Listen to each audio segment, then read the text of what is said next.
ozali nzambe na ngai moto nini yawe na ngai aya epai na yo bongo wazonga maboko pamba ozanzambe ozanzambe ozanzambe ozali nzambe na ngai mwana nani yawe na ngai aya epai na yo bongo wazonga maboko pamba ozanzambe ozanzambe ozanzambe ozali nzambe na ngai ozali nzambe Elia na ngai ozali nzambe makasi ya bana ozali nzambe Elia basantu ozali nzambe nyonso na ngai ozali nzambe ozali nzambe ozali nzambe ozali nzambe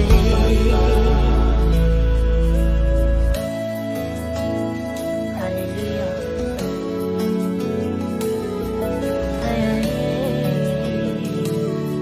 Yahweh oh emae ngoela ngalola oh emae sobelela ngakembo oh emae ngolela ngalola oh emae sobelela ngakembo nayokiposa komata yakomata nalola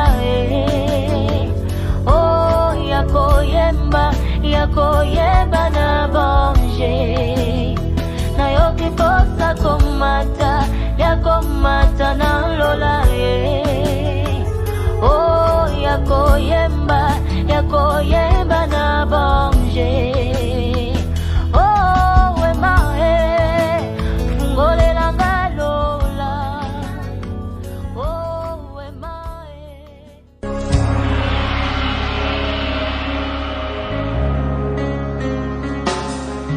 Tous les anges de sa sainteté, l'univers crie sa majesté. Chantons gloire et puissance, force et louange à l'agneau immolé, à l'agneau immolé. Les ténèbres ont reculé devant l'œuvre de la croix, devant l'agneau immolé et le sang versé pour moi. Tous les anges de sa sainteté, l'univers crie sa majesté. Chantons gloire et puissance, force et louange à l'agneau immolé, à l'agneau immolé. De la vie qu'il a donnée. Gloire à l'agneau de Dieu.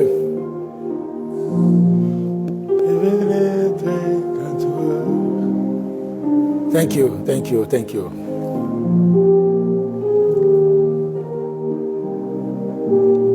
Alléluia, gloire à Jésus. Jésus-Christ est puissant. Merci Seigneur, alléluia.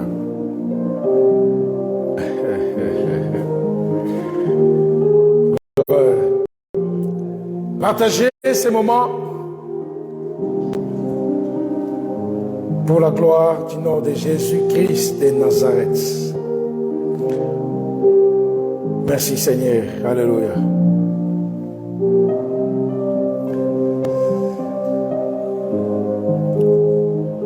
Soyez avec nous pour bénir la vie d'une personne cet après-midi.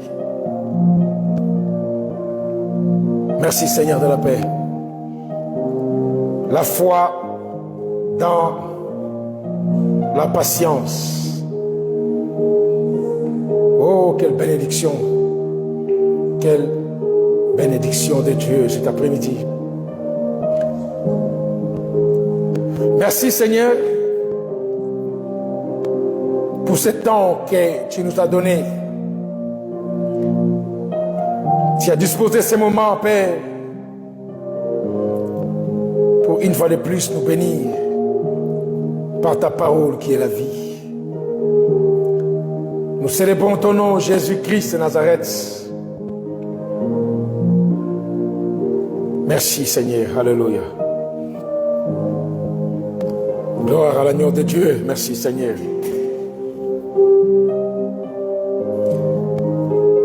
Voilà, Dieu soit loué.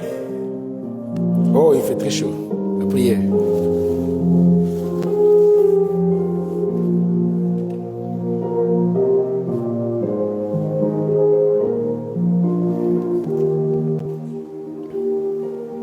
Voilà, merci Seigneur.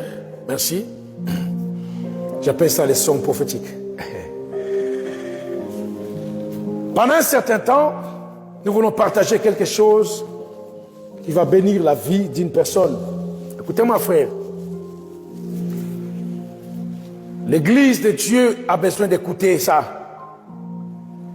Et ça va bénir la vie d'une personne. Je vous dis. Pour vivre une vie chrétienne normale, tu as besoin d'écouter ça. Tu as besoin de comprendre certains principes de la vie chrétienne. Sinon, vous savez, souvent on dit quoi dans la science? La préparation à quelque chose, c'est plus ou moins 50% la réussite.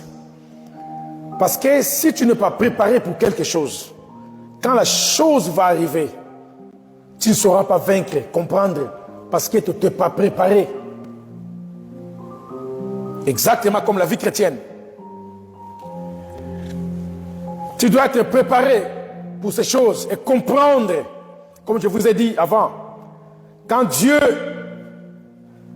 excusez-moi, quand Dieu a appelé l'apôtre Paul, qui était Saul de Tarse, la Bible dit la première des choses que Dieu lui a montré, c'est combien il devrait souffrir. Dieu l'appelle, la première des choses, il lui dit combien il devrait souffrir. C'est pas facile. Merci Seigneur. Il lui a montré combien il devrait souffrir. Gloire à l'agneau de Dieu. Pourquoi? Parce que Dieu voulait lui préparer d'avance. Que même si tu es venu en Christ maintenant, je t'ai choisi, tu as accepté. Mais écoutez, il y a des conséquences. Tu vas souffrir tellement. Mais je serai avec toi. Parce que si Dieu ne lui avait pas dit ça, Saul de Tarse n'allait pas résister. Parce qu'en croyant en Jésus, peut-être il croyait que, ok, comme j'ai Jésus maintenant, tout est devenu, comme dit le miel. Je mange, tout est facile, tout est bien, tout est facile. Mais Dieu lui a annoncé d'avance combien il devrait souffrir par son nom.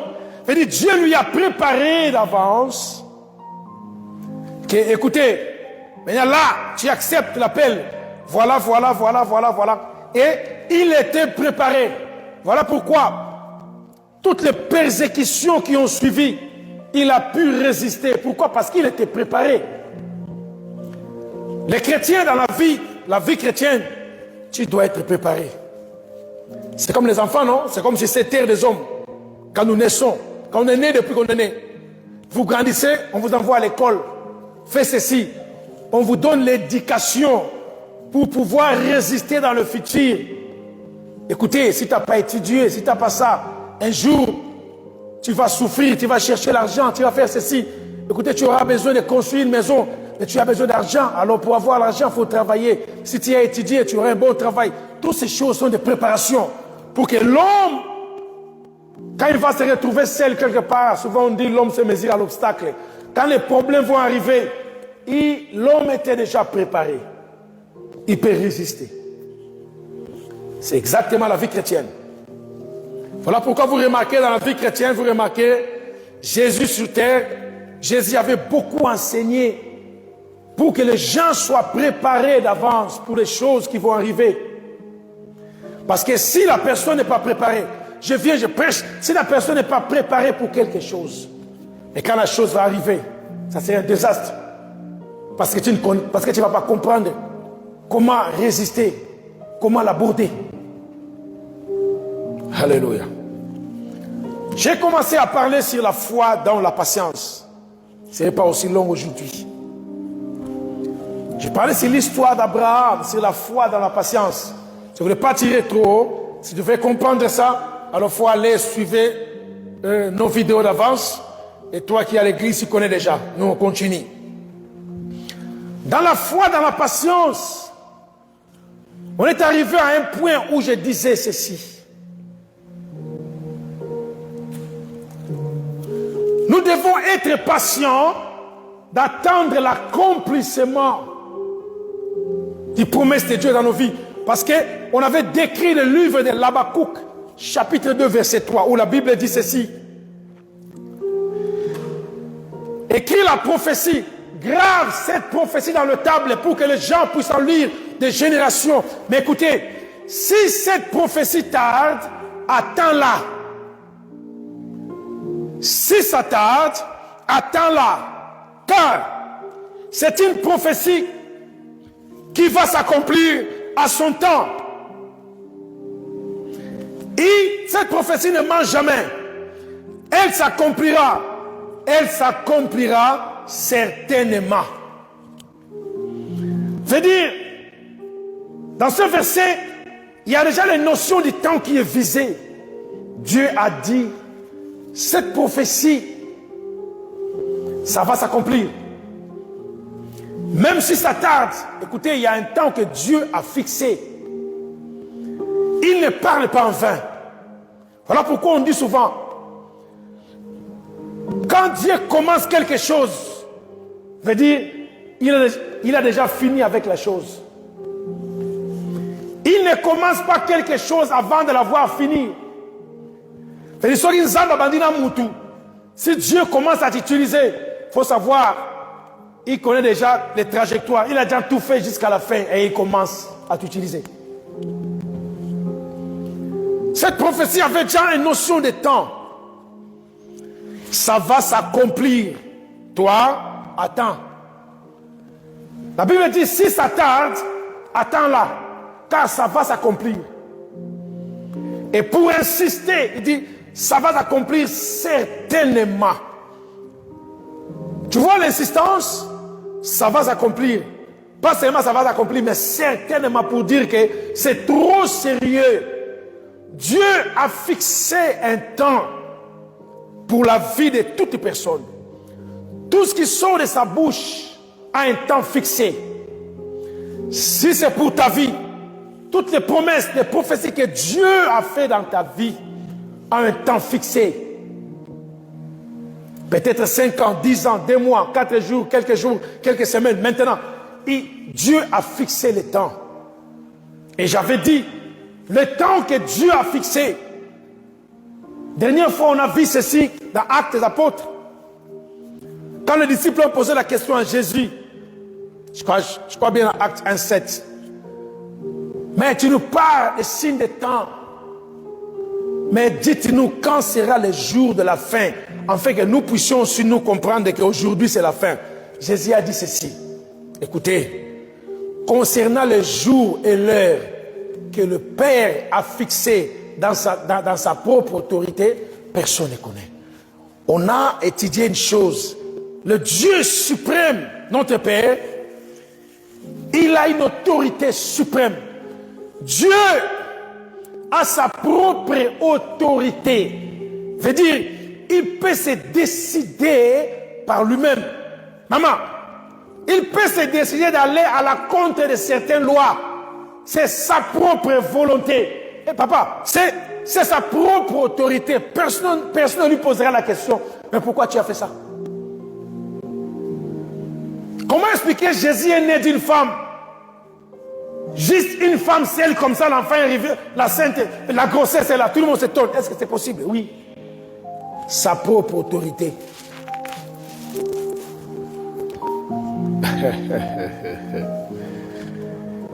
Il peut se décider par sa propre autorité. Et dans l'Habakkuk qu'on avait vu, la Bible dit, si la prophétie tarde, attends-la. On avait dit ceci. Quand on emploie les si, c'est subjonction,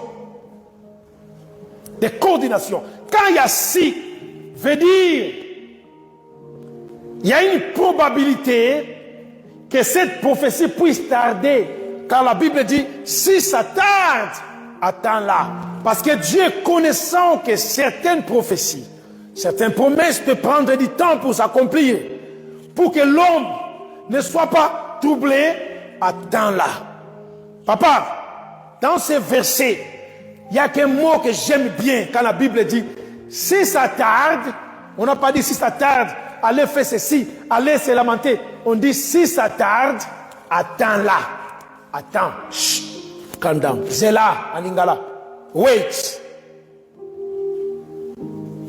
If it takes time, please, you have to wait. Just wait. It's a matter of time. Just wait. Wait. Be patient. Wait. Alors on avait vu ceci. Dieu dit, si la prophétie tarde, si les promesses de Dieu tardent à s'accomplir dans ta vie, il y a un mot que la Bible encourage nous dire, wait, attends. Quand on dit attendre, attendre veut dire, faut faire appel à la patience. Attends. On n'a pas dit d'être troublé.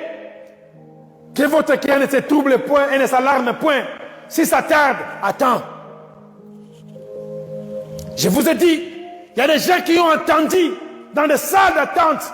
Moïse a attendu 40 ans dans la salle d'attente du désert pour que ce que Dieu lui avait dit puisse s'accomplir. 40 ans d'attente. Abraham a attendu. Yes. Abraham a attendu 25 ans pour que la prophétie puisse s'accomplir.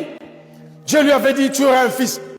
Un vieux, pas un garçon, un vieillard de 75 ans que j'appelle 75. Dieu lui fait encore attendre pendant 25 ans. Mais si aujourd'hui on va dire, mais Dieu n'est pas amour, mais papa c'est pas possible. 75 ans, mais c'est déjà la fin. Mais Dieu lui dit, il faut attendre. Jusqu'à 100 ans, il a fait appel à la patience. Et j'avais dit, la foi se nourrit dans la patience. Il y a certaines choses, certaines prophéties qui peuvent s'accomplir à l'instant. Il y a d'autres qui peuvent prendre du temps pour s'accomplir. Mais toi, tu dois avoir la patience. Cette patience va soutenir ta foi. Voilà pourquoi la foi d'Abraham a reçu l'approbation devant Dieu, parce qu'il a fait appel à la patience. Chrétien, si tu n'es pas patient devant Dieu, alors tu te retrouveras patient dans un hôpital. Devant Dieu, il faut attendre. On a parlé de beaucoup de choses, il faut attendre. Et j'avais dit ceci. Parmi les motifs, les raisons qui font que les prophéties ou les promesses de Dieu dans nos vies puissent tarder, il y a beaucoup de raisons. J'avais soutiré des raisons. On avait vu avant pour dire, Dieu peut tarder une prophétie pour s'accomplir dans la vie d'une personne. La première des choses, il peut le faire par sa propre volonté. On a vu dans Acte 1:7, Dieu a sa propre autorité. Il peut se décider lui-même que la prophétie puisse tarder. par sa propre volonté. Il peut se décider lui-même que la chose puisse tarder un peu. On a vu l'histoire de Jacob, il a reçu la bénédiction chez son père, mais il vivait encore dans la souffrance. Dieu attendait d'abord que Jacob soit changé en Israël. Et quand il est devenu Israël, et il a commencé à vivre le merveille que la prophétie, que la bénédiction était parlée, était posée sur lui. Tout ce qu'on avait parlé, prophétisé sur lui, il a commencé à vivre ça quand il est devenu Israël. Voire même son frère Ésaü, il voulait tuer Jacob. Mais quand il s'est vu avec Jacob, lui voyait Jacob, mais en réalité ce n'était pas Jacob. Il s'est retrouvé avec Israël. Ésaü s'est soumis à la volonté. Il a pris le bâton et le commandement et donné à Israël. Dieu, par sa volonté, peut faire tarder une prophétie dans ta vie, peut faire tarder une promesse dans ta vie. Pourquoi? Il peut vouloir que le caractère de Christ puisse s'accomplir en toi. Ce n'est pas dit que si tu pries, ça n'arrive pas, que Dieu n'aime pas. Il peut se décider, je dis bien, par lui-même. On prie pour toi aujourd'hui. Physiquement, la chose est encore là. Dieu peut se décider, je dis, il peut se décider. Chrétien, écoutez ceci. Par sa propre volonté, que ta prophétie, tes promesses puissent tarder. Ce n'est pas que tu es mauvais. Mais sa propre volonté, il peut se décider parce qu'il détient cette summum, la propre volonté. Il a sa propre autorité de se décider lui-même. Personne ne lui dira pourquoi. Parce que souvent, il veut que le caractère de Christ puisse s'accomplir dans ta vie. Écoutez, chrétiens, si on est toujours pressé, parce que c'est que les gens veulent, moi je fais ceci aujourd'hui, les gens veulent des vies de ping-pong. Donnez-moi, je prends. Fais ceci, je prends ça. Donne ça, je fais ça. Je fais le sacrifice, je prends. Je prie, Dieu répond. Je fais. Les gens veulent comme ça. Voilà pourquoi j'avais dit ceci. Si tu es pressé devant Dieu, tu vas te rendre compte. Tu donneras naissance à Ismaël. Par contre, Dieu t'a promis Isaac. Il y a beaucoup de gens qui vivent avec Israël, qui vivent avec Ismaël aujourd'hui. L'enfant est troublé. Parce qu'ils étaient pressés. Aujourd'hui, je voulais parler sur un tout petit peu. Je voulais continuer. La deuxième des raisons, j'ai dit, il y a plusieurs raisons. Parce que Dieu est le multisystème. On ne peut pas le limiter. Et j'avais soutiré seulement deux raisons conduites par l'Esprit de Dieu. Selon l'Esprit de Dieu dans ma vie. La deuxième des raisons soutirées qui pourra faire que ta prophétie ou tes promesses dans la vie puissent tarder, même dans ton ministère. La deuxième des raisons, j'avais dit, la première des raisons, Dieu peut le faire par sa propre volonté. Tu es conscient que tu n'as pas péché, tu marches bien devant Dieu, mais la chose ne marche pas, tu te poses la question, et c'est comme ça, il peut se décider. La deuxième des choses, la deuxième raison qui pourra faire que ta prophétie puisse tarder. Vous savez c'est quoi? C'est le péché. Ah, le péché, le péché. Le péché, c'est la deuxième raison majeure. C'est là que l'Esprit me conduit. C'est la deuxième raison majeure qui pourra faire que la prophétie ou les promesses de Dieu dans ta vie puissent tarder. Le péché. Oui.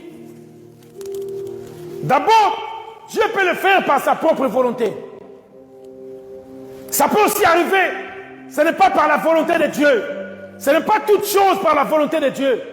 Mais le péché aussi, c'est l'un des facteurs qui pourra faire un péché freiner que l'accomplissement de la promesse de Dieu en ta vie puisse prendre du temps. Lisez avec moi pour ne pas tirer trop. Ésaïe chapitre 59. Vous connaissez ça, vous connaissez ça. Oh, vous connaissez ça.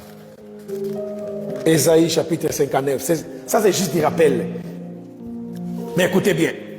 Vous serez bénis. La Bible dit ceci. Ésaïe 59. Du premier verset, je continue. Ce verset commence par dire non. Bon. C'est comme s'il y avait une question posée. Vous remarquerez que le verset commence d'abord par nier. Le verset d'Ésaïe 59 commence par dire non. Nous ne connaissons pas qui a posé la question. Ce verset commence par dire non. Veut dire, c'est comme si on nie quelque chose. Veut dire, c'est nier tout ce qui était avant.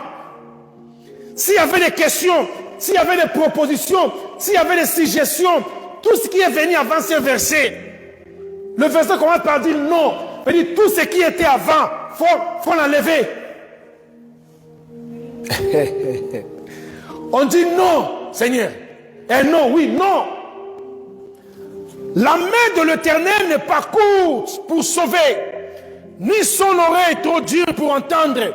Mais ce sont vos crimes qui mettent une séparation entre vous et votre Dieu. Ce sont vos péchés qui vous cachent sa face et l'empêchent de vous écouter. Listen to me. J'ai dit le verset commence par non. Ah pas oui? Non veut dire négation. Si vous allez dans les psaumes, il y a un verset qui commence par oui. On dit oui, vous marcherez avec joie. En marchant, les arbres des champs battront des mains. Ça commence par oui. Mais ce verset commence par non. On dit non. Posez-vous la question. Non, non veut dire quoi? Est-ce que quelqu'un a posé une question?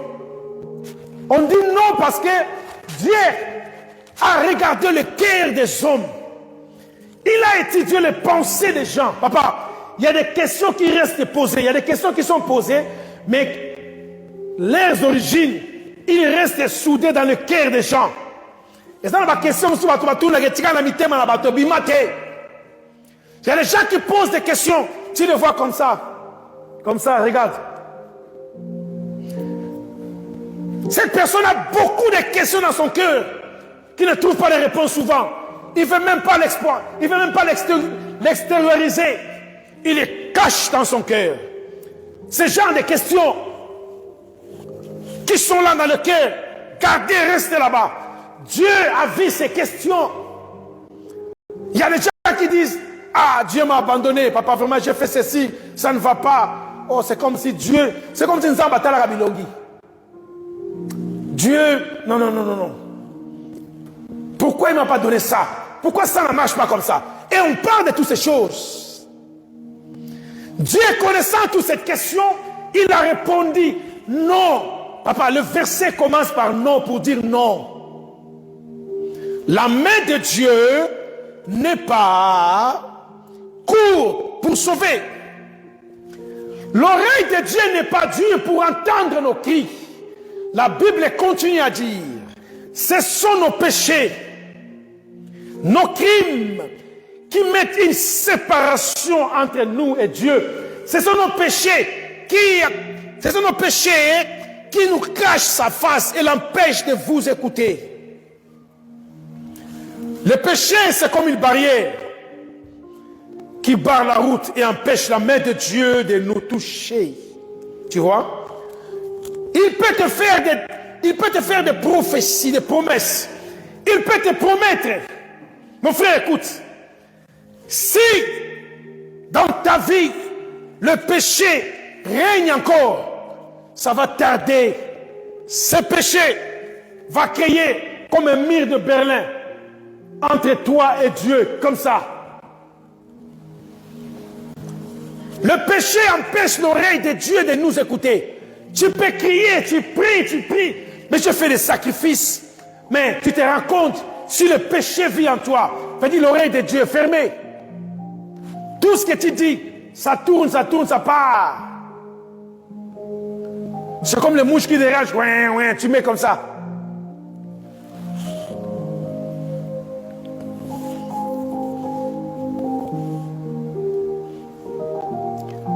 Le Le péché rend l'oreille de Dieu trop dure pour nous entendre. Papa, pour t'écouter, le péché rend l'oreille de Dieu trop dure. Dieu ne peut pas t'écouter sur le péché là. Alors ça va freiner l'accomplissement de tout ce que Dieu a promis dans ta vie. Ça sera freiné à cause du péché.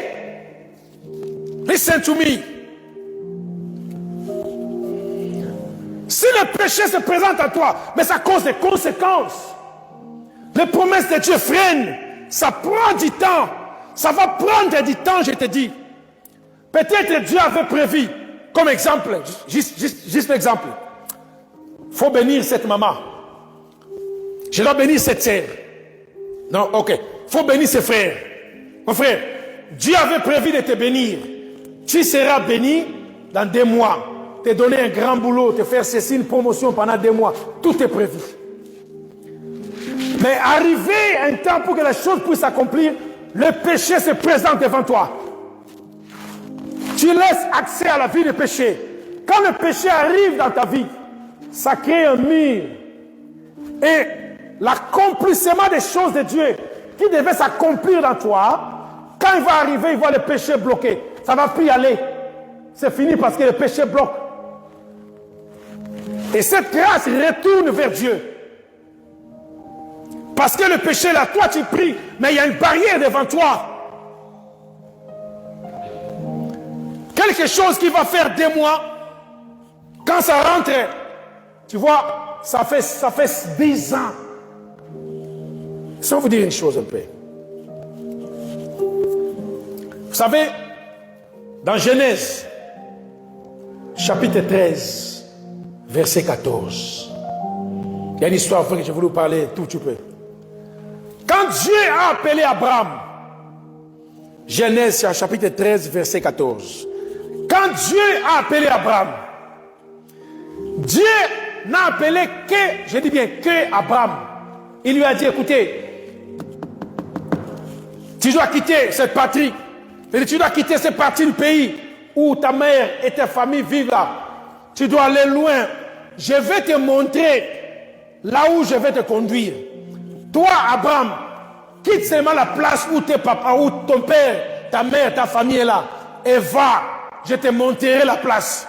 C'est Dieu qui avait dit, il va montrer Abraham. Parce que, listen to me, Abraham quittait son pays, ne connaissant pas où aller. Parce que Dieu lui avait dit, tu quittes, moi je vais te montrer où aller. Il a obéi à la voix. Il a quitté ses parents. La partie de Mésopotamie. C'est l'ancienne ville d'Irak aujourd'hui. C'est Irak aujourd'hui.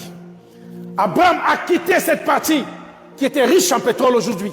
Il a quitté cette partie de Mésopotamie. Il a laissé sa famille. Au lieu de partir seul comme Dieu lui avait dit, il a eu pitié de son neveu. Son neveu qui a laissé un enfant parce qu'il était mort. Il a dit, je ne peux pas laisser l'autre. C'est l'enfant de mon frère. Il est resté seul. Non, je vais le prendre avec moi. Mais Dieu lui avait dit, il faut aller seul. Abraham a pris l'autre. Et il marchait avec l'autre. La Bible dit, au fur et à mesure qu'Abraham marchait avec l'autre, lui qui partait là où il ne connaissait pas, c'est Dieu qui devait le guider. Mais il a pris l'autre avec lui. Viens, l'autre, on fait ensemble, viens, on part ensemble. Oui, il partait avec l'autre. Au fur et à mesure qu'Abraham avait l'autre à son côté, Dieu ne lui montrait pas le chemin où aller. Il s'est trimballé. Attends, on parle comme ça, attends. Mais Dieu ne parlait pas. Plutôt, il ne parlait plus. Abraham s'est trimballé de gauche, il allait de droite, il allait à gauche, il allait à droite, et Dieu ne parlait pas. Vous savez pourquoi? Parce que Abraham avait l'autre avec lui. Alléluia. Écoutez-moi vous dire une chose. Le verset, Genèse chapitre 13, verset 14 nous dit ceci. Quand Abraham s'est décidé de se séparer avec l'autre, quand il s'est décidé de se séparer avec Lot, c'est alors il a entendu maintenant la voix de Dieu lui dire, Abraham, lève-toi, regarde vers le nord, le sud, l'est, l'ouest. On dit le midi, le côté du midi, nord, l'orient, c'est nord, sud, est, ouest.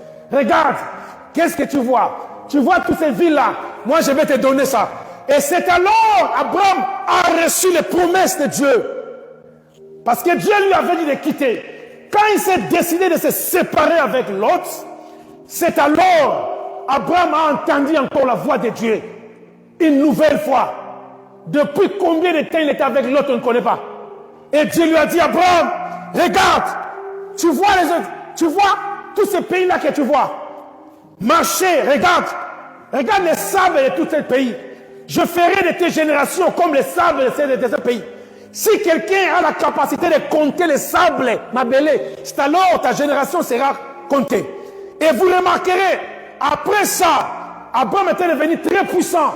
Et après toutes ces choses, c'est alors il s'est vu avec Melchisedec. Papa, Dieu ne voulait pas qu'Abraham puisse voir Melchisedec quand il serait avec Lot. Non, ce n'était pas Lot, c'était Abraham de voir Melchisedec, le roi de Salem.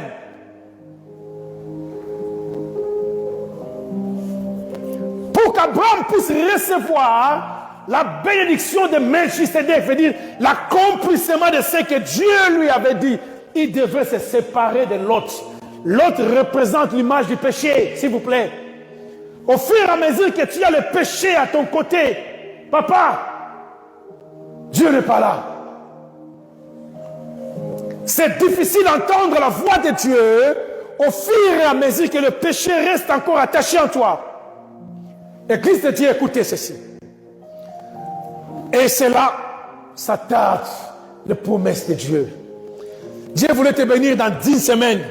Mais le péché règne encore en toi. L'Éternel se retire. Et ça va prendre encore peut-être 10 ans. Vous savez, il y aura un jour, on parlera ici sur les opportunités. Comment en profiter. Papa, il y a des opportunités dans la vie. Ça peut venir 2 fois. Mais ça va tarder. C'est difficile aux grandes opportunités de la vie pour venir 2 fois successivement. Papa, si ça vient aujourd'hui, tu loupes. Peut-être, tu vas encore entendre après 20 ans, 30 ans pour que cette opportunité puisse encore arriver. Alors que les autres qui étaient à côté sont déjà accélérés. Ils sont montés. Accéder où? Toi, tu restes encore à attendre. Listen to me te dire quelque chose.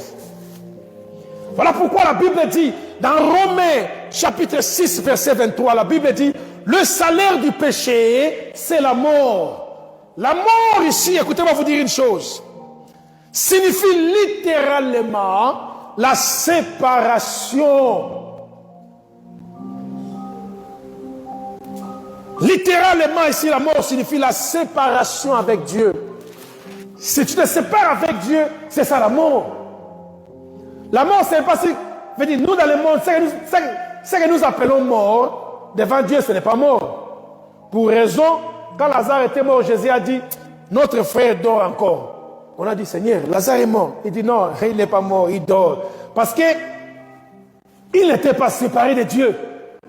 Même si quelqu'un meurt aujourd'hui sur cette terre des hommes, si cette personne avant de mourir, si la personne était à côté de Dieu, mais cette personne n'est pas morte. La personne dort. Je vous dis. Mais le péché, le salaire du péché, c'est la mort. On veut dire la séparation éternelle avec Dieu.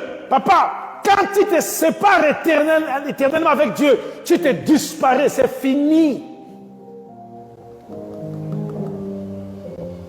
Tu dois te décider de te séparer de l'autre. C'est alors tu vas encore entendre la voix de Dieu te guider. Il y a beaucoup de serviteurs, il y a beaucoup de chrétiens qui se trimballent, qui se tâtonnent pendant leur marche journalière.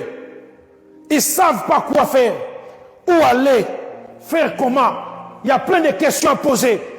Si je te regarde très bien, à ton côté, il y a l'autre. Faut te débarrasser de l'autre, papa. Débarrasse-toi de l'autre. Quand tu vas te débarrasser de l'autre, tu vas encore entendre la voix de Dieu. Ça va te guider. Il va te dire, lève tes yeux et regarde. Papa, Dieu a dit à Abraham, lève tes yeux et regarde. Qu'est-ce que tu as vu? Regarde le pays. Abraham a dit, oh, je vis ce pays. Regarde. Il a dit, oui, marche, va dans ce pays, regarde. Je donnerai ça à toi et à ta postérité. Toutes ces choses, ces promesses, parce qu'il s'est séparé avec l'autre. Et Dieu dit, ta génération sera puissante. Et c'est alors Melchisedec qui est venu bénir Abraham, les bénédictions de l'éternité. Et Dieu dit, je ferai de ton nom grand. Toutes ces choses, il a commencé à vivre ça. Mais il a passé tout son temps à côté quand il était avec l'autre. Vous savez, tu as vu pourquoi les promesses de Dieu tardent? Parce que tu as encore l'autre à ton côté. Au nom de Jésus-Christ de Nazareth. Et vous remarquerez, le frère de Joseph, s'il vous plaît, le frère de Joseph, quand ils sont venus en Égypte pour acheter de quoi manger, quand la famine avait abattu leur pays où son père vivait, ils sont venus en Égypte où Joseph était premier ministre. La Bible dit, quand ils ont acheté à manger, ils sont retournés chez leur papa. Ils ont fait 3 jours de marche. J'ai dit 3 jours. Mais vous remarquerez, quand Israël, en Égypte, quand ils sont sortis de l'Égypte pour aller dans la terre promise, il y avait un chemin de 3 jours. Mais Dieu leur a fait passer dans le désert. Ils sont restés pendant 40 ans. Papa, s'il vous plaît, chemin de 3 jours et ils ont fait 40 ans. Combien? 40 ans. Listen, écoutez, c'est facile de dire 40 ans. Hein?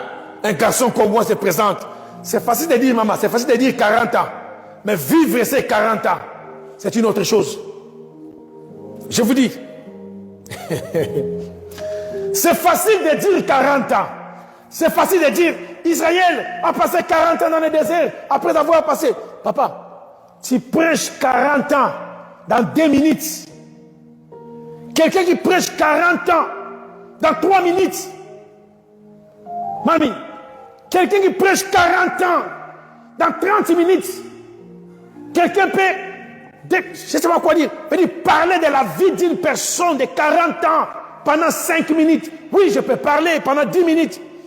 Je peux te parler de l'essentiel de la vie pendant 10 minutes. On a parlé de la vie de Jésus, je prêche la vie de Jésus. Nous regardons le film de vie de Jésus pendant 30 minutes. Mais vivre 40 ans, c'est une autre chose, s'il vous plaît. Si quelqu'un te dit, j'ai fait 10 ans avec ces problèmes, je fais comme ça, tu dis, c'est pas grave, Dieu fera avec toi. 10 ans, c'est rien. Oui, c'est bien de corriger, c'est bien de conseiller 10 ans. Mais vivre ces 10 ans, frère, vivre 10 ans, 10 full years, vivre 10 ans, c'est une autre chose. Ils ont entendu quelque chose de 3 jours. Ils ont passé 40 ans. La terre promise était à côté. Mais ils ont fait 40 ans. Le péché. Tu vois le retard. Le péché mettra ta vie en retard. S'il vous plaît, écoutez-moi bien. Le péché mettra ta vie en retard. Souvenez-vous de Naomi. Quand il souffrait en Israël, il a dit non, je ne vais pas rester ici. Elle a fui, elle est partie. Quand Dieu a visité Israël, Naomi était de retour. Il a dit, faut plus m'appeler Naomi, appelez-moi Mara. Comme on dit, l'eau amère, Maya Bololo. Le péché mettra ta vie en retard. Tu vas te rendre compte. Tu vis dans 10 ans ou 20 ans de retard dans la vie à cause du péché. Ceux qui étaient à côté, ils ont accéléré à côté. quand toi tu vas revenir quand tu vas revenir comme ça, dans ta vie normale, dans la raison, les autres, ils sont déjà là. Toi, tu recommences. Oui, merci. C'est bien de recommencer. Dieu soit loué avec l'humilité. Mais tu es en retard. Tu fais course avec personne. Je ne parle pas de course avec les gens. Je parle de course de ta vie. Je n'ai pas dit que lui a accédé, toi tu es en retard. Non, tu ne vis pas en course avec les autres. Mais en course, dans la course de ta vie. Dieu a prévu dans cet âge, tu serais dans ce niveau. Dans tel jour, tu serais dans ce niveau 8. Selon le plan de Dieu. Mais le péché a fait que tu as l'âge normal, oui. Mais tu n'es pas en 8, mais tu es encore dans moins 40. Il faut encore faire l'effort pour monter, moins 39, jusqu'à 5 à 0, et tu recommences. Tu es en retard. Le péché fera que tu sois en retard. Il va freiner beaucoup de choses en toi. Et tu vas te trimballer dans la vie. Tu ne sauras pas quoi faire comme Abraham. Mais Dieu, tu m'as dit d'aller, mais où? Il part à gauche, non, pas ici, à droite, pas ici, pas ici. Jusqu'à ce qu'il s'est décidé, non, il faut se séparer de l'autre. C'est alors Melchisedec est venu. Papa, il y a Melchisedec qui va te bénir, qui est dans le chemin pour te rencontrer. Mais une chose est vraie, Dieu ne va pas te montrer ce chemin où aller se rencontrer avec Melchisedec, parce que tu as l'autre à ton côté. Voilà pourquoi tu te tremballes plutôt. Tu pars à gauche, tu pars à droite. Mais il y a un chemin où si tu prends là, tu vas te voir avec Melchisedec. Mais qui va te guider? Parce que le péché est en toi. Le péché retarde les promesses de Dieu de s'accomplir dans nos vies. Les prophéties de Dieu pour s'accomplir dans ta vie. Seigneur, pourquoi? Mais oui, si tu regardes très bien, il y a un péché chéri qui est caché en toi. Mais c'est que Dieu veut que tu libères d'abord ce péché. Si la Bible dit dans Romains 6, le salaire du péché c'est la mort, mais les dons gratuits de Dieu. On a dit mais les dons gratuits de Dieu, c'est la vie éternelle en Jésus-Christ. Papa, seul le sacrifice de Jésus a la capacité de combler ce vide et de te mettre encore en rapport avec Dieu. Voilà pourquoi on dit souvent Jésus est le pont entre l'homme et Dieu. Parce que vivant sur la terre, il était 100% homme et 100% Dieu. Il peut toucher la côté humanité des hommes et la côté sainteté de Dieu et le met en accord. Il est le pont. Les dons gratuits de Dieu. La vie éternelle en Jésus. Papa, la vie éternelle c'est un don gratuit. Quand on parle de dons, c'est quelque chose qu'on ne mérite pas. Dieu a disposé la vie éternelle en Jésus. Si seulement tu te décides de te séparer avec l'autre, c'est alors tu verras Melchisedec dans ton chemin. C'est alors partout Dieu mettra que dans le chemin où tu verras, tu vas te retrouver avec Melchisedec, le roi de Salem, pour amener la paix dans ton foyer, amener la stabilité dans ton boulot, amener la stabilité dans ton ministère, dans ton église. Dieu veut te faire rencontrer avec Melchisedec. Mais une chose l'empêche, parce que tu es encore l'autre à ton côté. Sépare-toi de l'autre. Il va te mettre en retard. Je vous dis, il va te mettre en retard. Parce que Dieu a beaucoup de choses à faire avec toi. Le péché fait tarder les promesses de Dieu de s'accomplir dans nos vies. Le péché fait tarder les prophéties de Dieu dans ta vie. Au lieu de 3 jours, ça peut prendre 40 ans parce que le péché est là. Je ne suis pas venu condamner une personne. Je suis venu parler à l'église de Dieu. Église de Dieu, écoutez-moi. Je parle, je suis trop sincère et trop sérieux pour dire, je parle de la part de Dieu. L'église a besoin d'écouter ces choses. Pour ne pas blâmer Dieu un jour. Seigneur, c'est quoi? Seigneur, pourquoi ça tardait? Mais il regarde à ton côté. Tu as encore l'autre avec toi. Mais comment tu veux que je puisse te parler? Parce que si Dieu osait parler à Abraham quand l'autre était là, vous ne savez pas quel dégât allait être. Alléluia. Si Dieu pouvait pousser Abraham à aller rencontrer Melchisedec avec l'autre à côté, vous ne savez pas quel dégât allait être là. Peut-être l'autre allait dire non, Melchisedec, qui es-tu? Viens chez moi. Ça allait être un dégât. Mais Dieu veut que tu sois béni seul. Ta vie, c'est ta vie. Ta vie, ce n'est pas les autres. Ça fait quelque chose. Laissez-moi un peu ouvrir une parenthèse pour clôturer. Juste une parenthèse. Vous remarquerez dans le livre de Job, quand Dieu a dit à Satan, quand le diable est venu dire, hey, il marchait, il tremblait à côté, Dieu lui a dit, écoutez, est-ce que tu as vu mon serviteur Job? Satan a dit, oui, il a beaucoup de richesses, il te respecte parce que il a beaucoup de richesses, parce que tu as mis une ceinture de sécurité, personne ne peut le toucher, tout ça. Dieu dira à Satan, écoutez, je te dis c'est mon serviteur. Ok, je te permets, va, tu détruis tout, prends tout de lui, mais ne touche pas à sa vie. Je me suis posé la question, ça m'a beaucoup dérangé ce texte. Nous sur la terre, qu'est-ce qu'on dit? Ta femme, tes enfants, ce ne sont pas ta vie. Moi, si Naba Nao, ma vie Nao, quelqu'un dit, ma vie, c'est mes enfants, c'est ma femme, ça c'est ma vie, oui. Mais Dieu dit à Satan, touche tout de Job, il faut détruire tout, mais ne touche pas à sa vie. Je me suis posé la question, Seigneur, qu'est-ce que tu appelles vie? Donc les enfants de Job n'étaient pas la vie de Job? Qu'est-ce que tu appelles vie?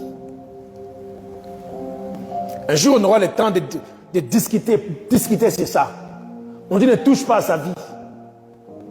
Oh, une personne dit que sa femme, sa famille, c'est sa vie. Mais Dieu dit à Job, tu peux tout toucher, détruire ses enfants, mais ne touche pas à sa vie. Sa vie, qu'est-ce que tu appelles vie, Seigneur? Je ferme la parenthèse. On aura un jour à discuter sur ça. On parlera sur la vie. Voilà, je suis arrivé à la fin de l'intervention pour aujourd'hui. Gloire à l'agneau de Dieu. Gloire à l'agneau de Dieu, l'Éternel est très puissant. Vous savez, Dieu est grand. Je voulais parler à une personne aujourd'hui. Le péché tarde les promesses de Dieu de s'accomplir dans nos vies. Essaye à tout prix d'éviter le péché. Comment? Il y a le sacrifice de Jésus à la croix, les dons gratuits de Dieu en Jésus. Les dons gratuits de Dieu, la vie éternelle en Jésus. Alléluia. Sépare-toi avec l'autre. Tu verras les promesses de Dieu fleurir encore en toi. Sépare-toi avec l'autre. Tu vivras les plus beaux moments encore de ta vie, ce que tu avais loupé. Sépare-toi avec l'autre. Tu verras la pluie du bonheur tomber encore sur ta vie. Sépare-toi avec l'autre. Parce que devant toi, il y a Melchisedec qui se pointe devant. Alléluia. Oh, il veut te voir. Le roi de Salem. Tu veux la promotion dans ton boulot. Tu veux la paix dans ton foyer. Tu veux la stabilité dans ta vie. Peut-être que tu n'as même pas un séjour en Europe. Écoutez, il y a Melchisedec qui est devant. Melchisedec est devant. Il veut poser sa main sur toi. Mais tu as encore l'autre à ton côté, décide-toi.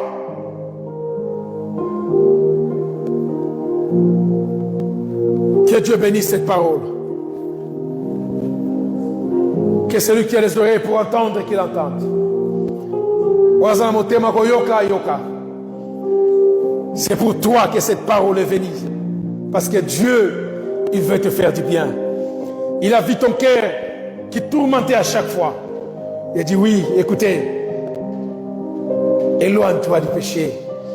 Tu vivras ce que tu n'as jamais vu. Que Dieu bénisse sa parole. Pendant que je laisse le micro.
Amina bomba moto, yose chelanga na se.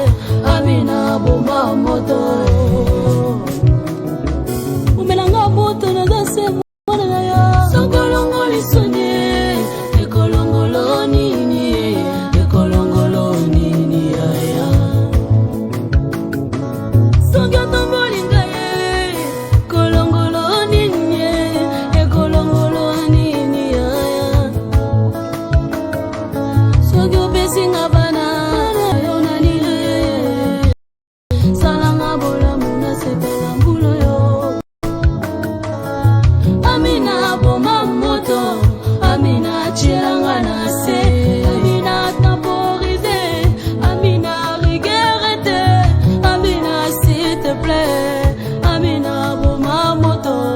Amina yo peti na yo, Amina boma moto. Amina yo leki na yo, Amina moninga na yo, ngayo yo lokola Lazaro.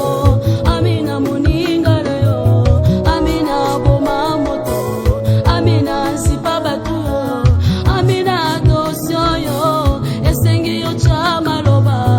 Amina solola bien, Amina yo petit na yo, Amina solola bien, Amina yo petit na yo, Amina ya bomwana, Amina ya kodime, Amina ya kokola, Amina ya bombakananga.